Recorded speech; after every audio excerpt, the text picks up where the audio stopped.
What's going on, LEGO fans? It's me, Lego Man Cam, and today I'm going to be doing another video looking at some hidden details and Easter eggs in LEGO sets, and today we'll be looking at LEGO Ninjago. Now, these interviews with one of the designers from your favorite Ninjago sets will look at cancelled, changed, and different elements that you may have never known about before.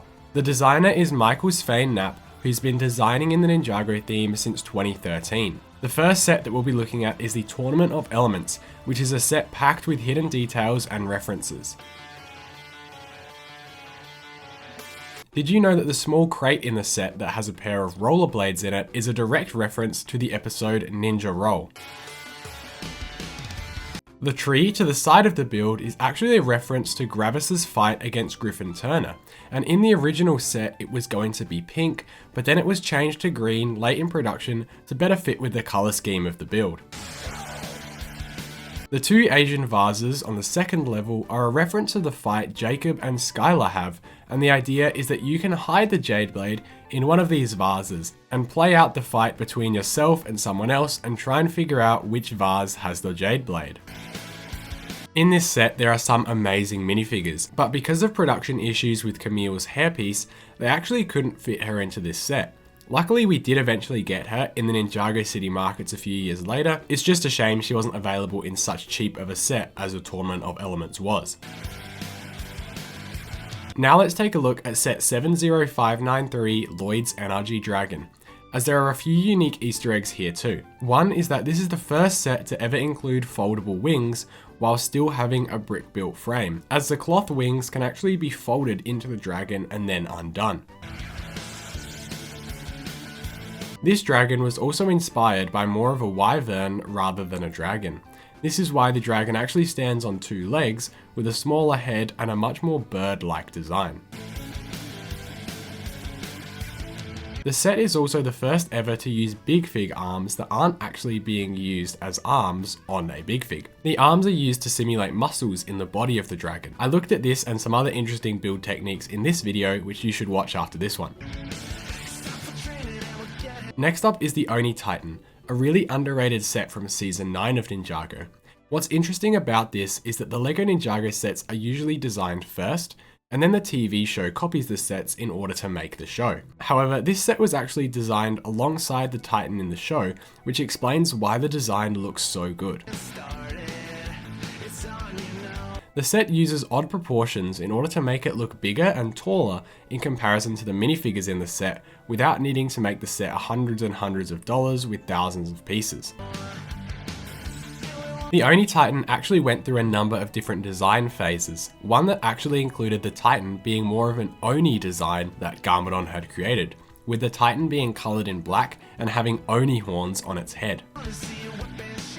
Now let's take a look at a set from season 11, probably one of the best sets from that season actually, which is the Castle of the Forsaken Emperor. This set was designed as being the first LEGO Ninjago castle, as Ninjago had never had a castle before. The set was based on traditional Japanese castles, but also inspired by the original Ninjago Fire Temple, and the set actually had a scrapped feature which harkened back directly to that set. Michael Knapp, the designer, originally designed the set to have the wyvern stand behind the castle, and once the castle opens, the dragon will be exposed, just like in the Fire Temple. The feature was scrapped eventually, however if you do splay the wings out of the dragon and place it behind the castle, you get a really beautiful icy backdrop. Set 71702, the Golden Mech, is up next, and this set was created in the Legacy line to pay homage to the original Golden Mech from the Temple of Light set. The designers felt like it didn't have enough screen time in the show, so they felt like it should get and feature in a set of its own. What's interesting here is that this set was actually a struggle to make because of all the gold elements due to LEGO's quality control.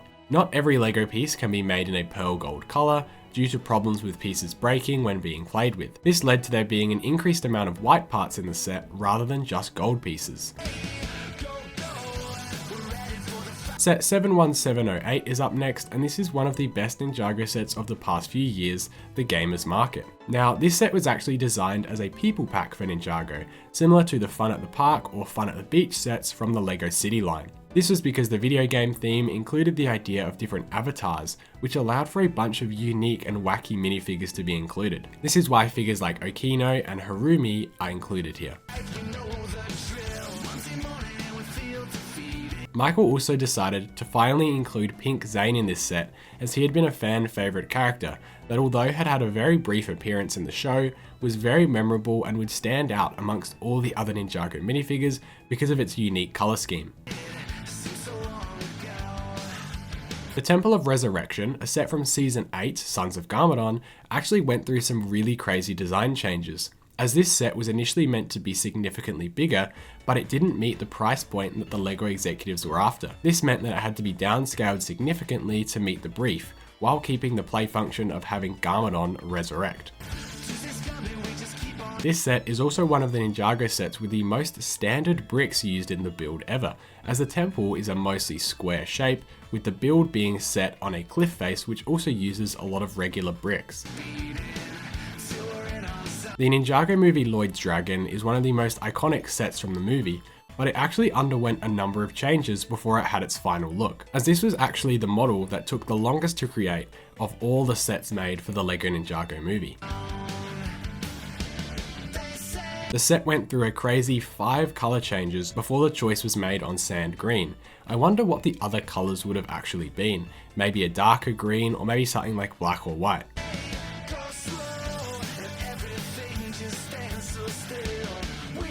The Temple of the Ultimate Weapon is one of the best LEGO Ninjago movie sets, but the set actually has references to the original scrapped Ninjago movie script before it was changed.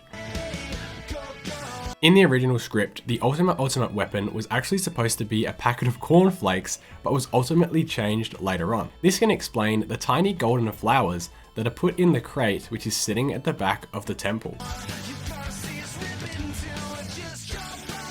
This also explains the box of cornflakes that Sensei Wu has in the CMF minifigure. Let me know any other hidden details that you know of, and subscribe for more LEGO videos.